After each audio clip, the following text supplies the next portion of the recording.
Food স্টোরির আজকের পর্বে থাকছে খুবই সিম্পল এবং ঘরোয়া কিছু খাবারের গল্প। Hello foodies, welcome to PC lifestyle and I am your host পিসি।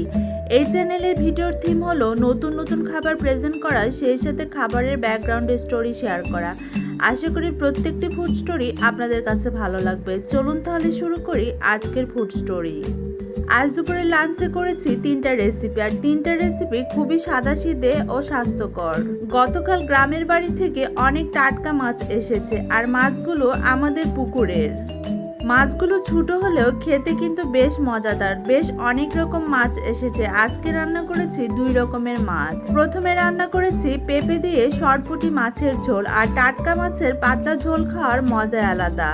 পরের আইটেমে রয়েছে চিচিঙ্গা দিয়ে তেলাপিয়া মাছের ঝোল। তেলাপিয়া মাছ খেতে আমি একদমই পছন্দ করি না, তবে বাড়ির পুকুরের যে কোনো মাছ খেতেই ভালো লাগে। বাড়ির পুকুরের সব ধরনের মাছই কিন্তু আমি খাই। আর চিচিঙ্গা ও পেঁপে আরো নানা ধরনের সবজি কিন্তু মা বাড়ি থেকে পাঠিয়েছে, এর জন্য এই সবজিগুলো দিয়ে পাতলা ঝোল রান্না করেছি টাটকা মাছগুলো দিয়ে। সবশেষে রয়েছে আরেকটা মজার আইটেম, কার্প মাছের ডিমের বড়া।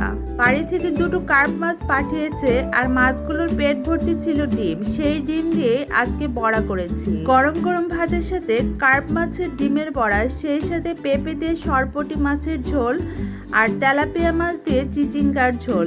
খেতে কিন্তু বেশ লেগেছে। আসলে টাটকা টাটকা সবকিছু খাওয়ার মজাই আলাদা। ঢাকা শহরে আমরা যা কিনে খাই বাজার থেকে, কোনো কিছু টাটকা পাওয়া যায় না, তবে বাড়ি থেকে যেটাই আনা হয় সেটাই টাটকা থাকে। সেটা খেয়ে তৃপ্তি পাওয়া যায়। সেটা যে কোনো ধরনের মাছ হলেও খেতে ভালো লাগে। তো ফুডি ফ্রেন্ডস, এই ছিল আমার আজকের ফুড স্টোরি। আশা করি স্টোরি ভালো লেগেছে। পরবর্তী ফুড স্টোরি দেখার আমন্ত্রণ জানিয়ে আজকে বিদায় নিচ্ছি।